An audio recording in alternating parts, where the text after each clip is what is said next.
Bismillahirrahmanirrahim. Assalamualaikum warahmatullahi wabarakatuh. Innal hamdalillah nahmaduhu wa nasta'inuhu wa nastaghfiruh wa na'udzu billahi min syururi anfusina wa min sayyiati a'malina.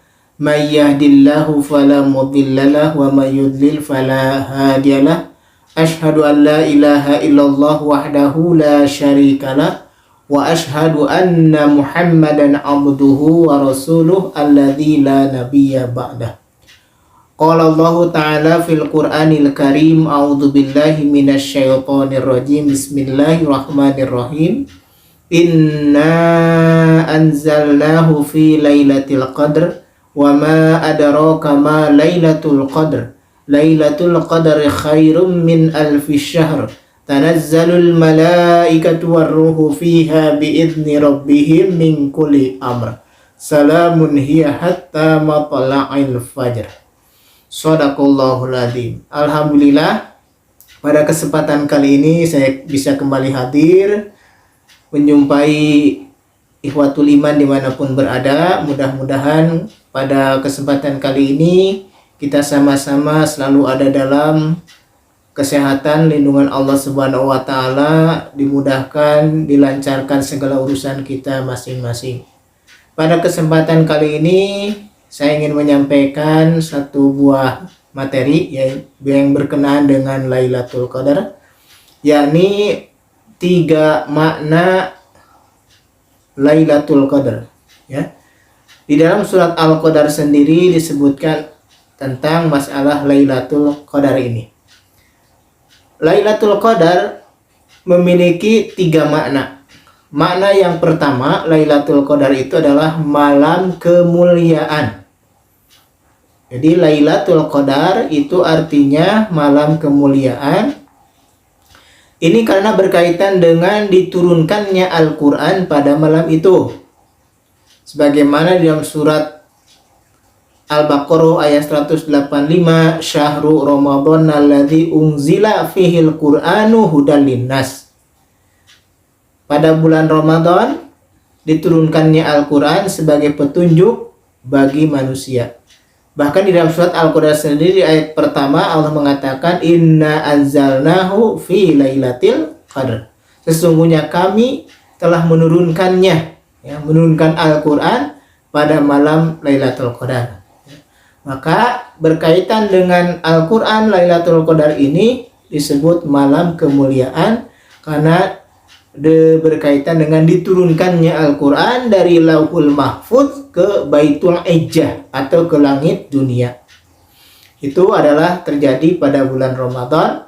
Malamnya disebut malam Lailatul Qadar. Ya. Sehingga malam ini disebut malam kemuliaan karena dikaitkan dengan Al-Quran. Segala apapun yang berkaitan dengan Al-Quran maka akan menjadi istimewa, akan menjadi mulia. Bulannya disebut Ramadan, menjadi bulan yang agung. Malamnya juga adalah malam Lailatul Qadar yang menjadi nilainya khairun min alfi syahrin, yang lebih baik daripada 1000 bulan. Kemudian malaikat yang membawanya, yang menyampaikan Al-Quran itu kepada Nabi Muhammad, malaikat Jibril, maka malaikat Jibril diangkat oleh Allah sebagai ketuanya atau kepalanya malaikat karena tugas yang mulia yaitu membawa Al-Quran disampaikan kepada Rasulullah Sallallahu Alaihi Wasallam. Demikian juga dengan nabinya yaitu Nabi Muhammad Sallallahu Alaihi Wasallam yang menerima Al-Quran, maka Nabi Muhammad pun diangkat setinggi-tinggi derajatnya. Beliau adalah Sayyidul Anbiya, Sayyidul Mursalin, rajanya para nabi, rajanya para rasul, karena Al-Quran diturunkan kepadanya. Demikian juga dengan Makkah dan Madinah menjadi tanah suci. Kenapa? Karena Al-Quran diturunkan di situ. 13 tahun di Makkah, periode Makkah sebelum hijrah, dan 10 tahun periode Madaniyah diturunkan di Madinah. Maka Makkah dan Madinah pun ikut terangkat mulia karena diturunkannya Al-Quran di situ, yaitu di Makkah dan Madinah. Maka malamnya pun disebut malam kemuliaan. Sedangkan makna Lailatul Qadar yang kedua adalah malam ketetapan. Ketetapan apa? ketetapan setiap-tiap manusia. Takdir manusia itu direvisi di malam itu. Maka malam itu disebut malam Lailatul Qadar, malam ditetapkan ulang qada dan qadarnya manusia, takdirnya manusia.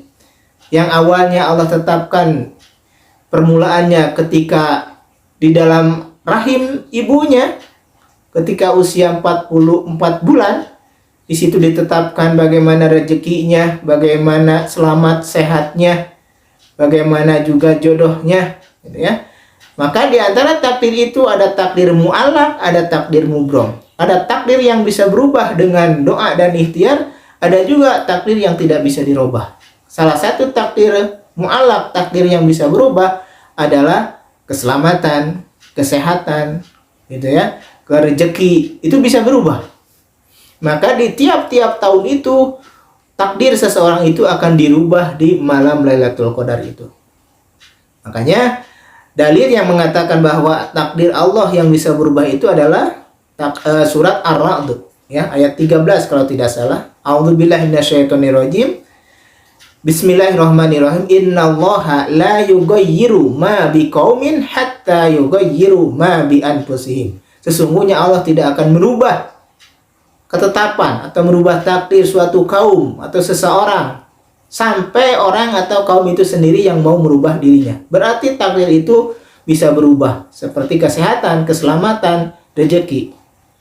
Ada juga takdir yang memang tidak bisa berubah, baik dengan doa ataupun ikhtiar, adalah ketetapan waktu kematian.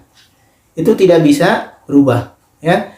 Fa idza jaa ajaluhum la yastakhiruna sa'atan wa la yastaqdimun. Apabila ajal seseorang sudah sampai, maka tidak bisa diakhirkan atau dipajukan sesaat pun. Itu takdir mubrom yang nggak bisa berubah.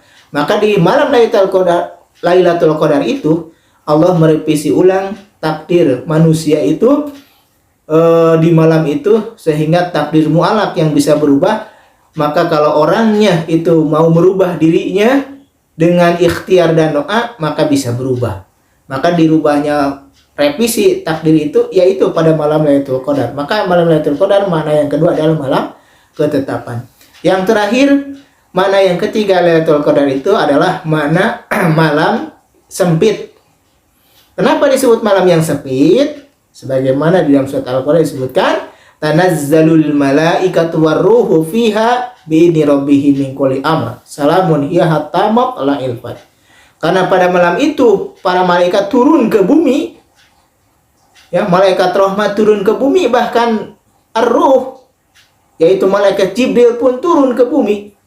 Sehingga banyak malaikat yang turun ke bumi, sehingga bumi menjadi sempit oleh malaikat-malaikat itu sampai terbit fajar.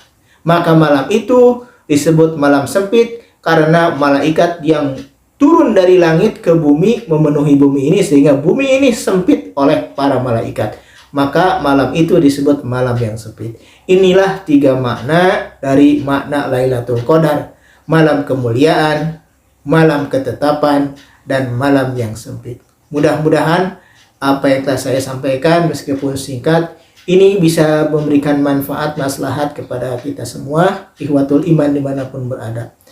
Terima kasih atas segala perhatiannya. Yang benarnya itu bimbingan dari Allah Subhanahu wa Ta'ala, yang keliru, yang salahnya itu merupakan kekhilafan, kebodohan yang ada pada diri saya sendiri.